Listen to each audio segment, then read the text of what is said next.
My dear students, आज एक जल्दी से एक छोटा सा कंसेप्ट हम लोग समझेंगे जो आपके एसएससी बैंकिंग सभी एग्जाम में जिससे क्वेश्चंस आपका आते हैं। कंजंक्शन से रिलेटेड एक कंसेप्ट को हम लोग क्लियर करेंगे क्विकली आज के इस वीडियो में। तो जो कंसेप्ट है हमारा वो ये है, सिंपल सा, हार्डली, बैरली, स्कैर्सली, ये जो है ये एडवर्ब्स है। तीनों ही जो एडवर्ब्स है इनका मीनिंग होता है मुश्किल से ही। अगर आपको ये सेंटेंस की शुरुआत में लिखे हुए दिखते हैं, कहाँ पे लिखे हुए दिखेंगे? वाक्य की शुरुआत में। तो इनके साथ में हमेशा जो कंजंक्शन जोड़ोगे वो जोड़ोगे व्हेन। कौन सा कंजंक्शन जोड़ोगे आप? हमेशा व्हेन कंजंक्शन जोड़ोगे। वहीं अगर आपको सेंटेंस की शुरुआत में नो सूनर लिखा हुआ दिखता है तो उसके साथ में आपको कंजंक्शन जोड़ना है THAN देन। ये दो चीजें आप याद करके जाओ आज। हार्डली, बैरली, स्कैर्सली, तीनों का मतलब होता है मुश्किल से ही। अगर ये सेंटेंस के बिगिनिंग में दिखेगा तो you have to use when conjunction. और यदि नो सूनर आपको सेंटेंस की शुरुआत में दिखता है तो इसका मतलब होता है जैसे ही ये दिखेगा तो इसके साथ में THAN देन कंजंक्शन आप जोड़ दोगे। कंजंक्शन होता क्या है? कंजंक्शन उन वर्ड्स को बोला जाता है जो दो सेंटेंसेस को जोड़ते हैं, दो फ्रेजेस को जोड़ते हैं, दो नाउन्स, दो प्रोनाउंस, किसी भी दो चीजों को जो जोड़ सकते हैं उनको हम कंजंक्शन बोलते हैं। तो यहाँ पे आपको व्हेन और देन कंजंक्शन दिख रहा है, ठीक है? ये बात आपको सिंपल सी ध्यान रखनी है। अब एग्जाम में क्वेश्चन कैसे आता है, अब मैं सिंपल सा क्वेश्चन बताती हूँ आपको लिख के। एग्जाम में क्वेश्चन इस टाइप से आएगा, hardly had I asked his name then he started to laugh, then he started laughing, laughing लिख देते हैं। चलिए हम सेंटेंस का मीनिंग कुछ ऐसा निकल रहा है, पढ़ें अगर आप ध्यान से तो। मुश्किल से ही मैंने उसका नाम पूछा था कि वो हंसना शुरू हो गया, वो हंसने लगा, ऐसा सेंटेंस निकल रहा है। पढ़ने में आपको बिल्कुल सही लग रहा है, ज़्यादातर स्टूडेंट्स एक फ्लो में पढ़ के देखते हैं तो उन्हें बिल्कुल सही लगेगा, लेकिन यहाँ पे एक एरर है और एरर आपको दिख रहा है THAN देन में। देन की बजाय यहाँ पे क्या आना चाहिए था? व्हेन आना चाहिए था, तो देन जो है वो रॉन्ग है। तो बस इतना सा कंसेप्ट है, जहाँ से दूसरा सेंटेंस शुरू होगा ना वहाँ पे आपको लगा देना है व्हेन। एक सेंटेंस और देखो, नो सूनर से देते हैं हम लोग। No sooner did I open the door when the postman arrived। No sooner का मीनिंग है जैसे ही। मीनिंग कुछ ऐसा निकल रहा है, जैसे ही मैंने दरवाजा खोला पोस्टमैन पहुंच गया, मतलब मुझे दरवाजे पे कौन मिला? पोस्टमैन मिला। अब यहाँ पर अगर आपसे एरर पूछा जाए एग्जाम में तो आपका एरर कहाँ, किस पार्ट में हो जाएगा? व्हेन वाले पार्ट में होगा। यहाँ पे WHEN व्हेन नहीं होना चाहिए था, यहाँ पर क्या होना चाहिए था? THAN than. तो जहाँ कहीं आपको शुरुआत में दिख रहा है, देखिए hardly, barely, scarcely, no sooner, इन चारों वर्ड्स में से अगर कुछ भी बिगिनिंग में लिखा है तो ध्यान रखो पहले तीन जो थे हार्डली, बैरली, स्कैर्सली, उसके साथ में आता है व्हेन। नो सूनर के साथ में आप किसका यूज करोगे? THAN than. अब एक चीज और यहाँ पर खास आपको दिखाई दे रही है जिससे एक और टाइप से आपसे एरर पूछा जा सकता है एग्जाम में। वो खास बात ये है इस दोनों ही सेंटेंसेस में, आप अगर देखें तो यहाँ पे हार्डली के ठीक बाद में मैंने हेल्पिंग वर्ब को लिखा। किसको लिखा? हेल्पिंग वर्ब को। उसके बाद मैं लिख रही हूँ सब्जेक्ट को, फिर मैं लिख रही हूँ मेन वर्ब। जनरली अगर आप इंग्लिश में कोई भी सेंटेंस बनाते हैं तो आप पहले सब्जेक्ट लिखते हैं, I had asked his name बोलते हैं, लेकिन यहाँ पे आपने क्या किया? Had I asked his name लिखा। सिमिलरली सेकेंड सेंटेंस में देखोगे तो आई ओपनड, सब्जेक्ट के बाद में वर्ब लिखने की बजाय आपने पहले हेल्पिंग वर्ब को लिखा, फिर सब्जेक्ट को लिखा, फिर आप किसको लिख रहे हो? मेन वर्ब को लिख रहे हो।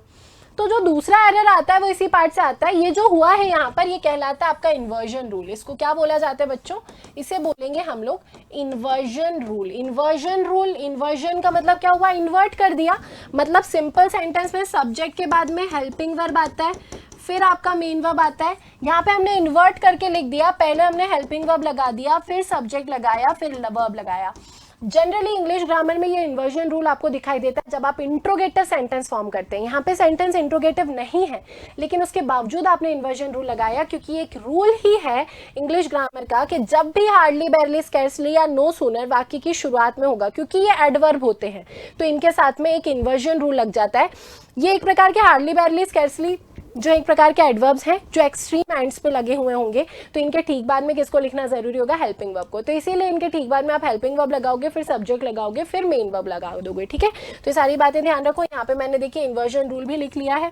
तो ये कंसेप्ट था आपका किससे रिलेटेड? हार्डली, बैरली, स्कैर्सली और नो सूनर से रिलेटेड। कुछ सेंटेंसेस हम यहाँ पे देख लेते हैं।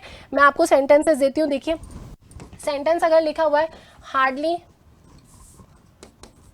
Had, hardly we had, finished our lunch when the doorbell rang। ये लिखा हुआ है, पहला सेंटेंस ये है। दूसरा सेंटेंस, नो सूनर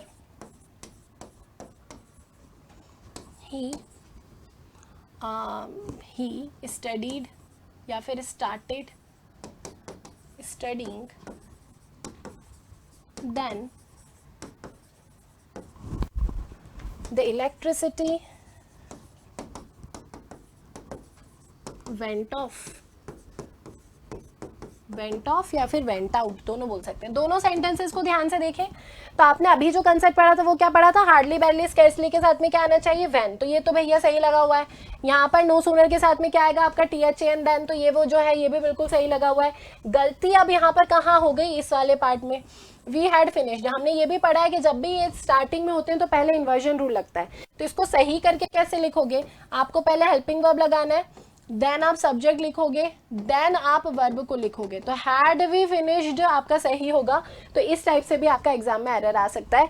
ये जो है ये सही था, ये जो था ये क्या था आपका रॉन्ग हो गया था यहाँ पर। तो इस टाइप से आप ध्यान रखें। दो चीजें आपको चेक करनी है एग्जाम में जब भी क्वेश्चन आएगा, पहले कंजंक्शन चेक करो, दूसरा चेक करो कि सही से इन्वर्जन रूल लगाया या नहीं लगाया। इस क्वेश्चन में देख लीजिए, पहले सब्जेक्ट लगा दिया फिर वर्ब, एब्सोल्युटली रॉन्ग। पहले हेल्पिंग वर्ब आएगा। तो अब देखो स्टार्टेड लिखा हुआ है, मतलब वर्ब की सेकेंड फॉर्म है, मतलब हेल्पिंग वर्ब क्या छुपा हुआ है, डिड। तो यहाँ पर हम लोग किसको लगाएंगे, डिड।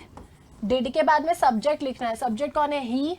और डिड के साथ में हमेशा वर्ब की कौन सी फॉर्म आती है, first form. Do did does के साथ में always use first form of verb. तो यहाँ पर डिड ही स्टार्ट जो है दिस विल बी करेक्ट, ये जो था ये रॉन्ग था। ठीक है, तो या तो इस पार्ट में एरर देंगे एग्जाम में या फिर इस पार्ट में एरर देंगे, इन दोनों पार्ट्स में एरर दे सकते हैं। तीसरे टाइप से इसमें से एरर कैसे पूछा जा सकता है, तीसरा टाइप का जो एरर दिया जाएगा वो ऐसे दिया जाएगा कि यहाँ पे वर्ब की फॉर्म गलत लगा के दे देंगे। हैड के साथ में वर्ब की थर्ड फॉर्म आती है, डिड के साथ में वर्ब की फर्स्ट फॉर्म आती है। कंसेप्ट को जरूर याद रखना है, ये आपने टेंस में पढ़ा होगा। हैड के साथ में वर्ब की कौन सी फॉर्म आती है, थर्ड फॉर्म आती है। और डिड जो होता है, डिड के साथ में ऑलवेज वर्ब की कौन सी फॉर्म लगाते हैं हम लोग, फर्स्ट फॉर्म लगाते हैं। तो इस कंसेप्ट को भी ध्यान रखिए। अगर उन्होंने यहाँ कुछ आगे पीछे कर दिया कि डिड के साथ में थर्ड फॉर्म लगा दिया सेकंड फॉर्म, तो रॉन्ग हो जाएगा, यहीं पर एरर है। हैड के साथ में फर्स्ट फॉर्म लगा के दे दी, सेकंड फॉर्म लगा दी, तो भी गलत हो जाएगा, यहाँ पे गलती हो जाएगी। ठीक है, अब देखिए दो क्वेश्चन और देख लेते हैं। तीसरा क्वेश्चन देखिए, बैरली से दे देती हूँ।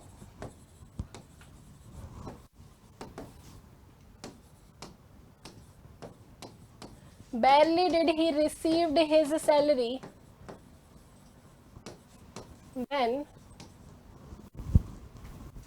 the credit bill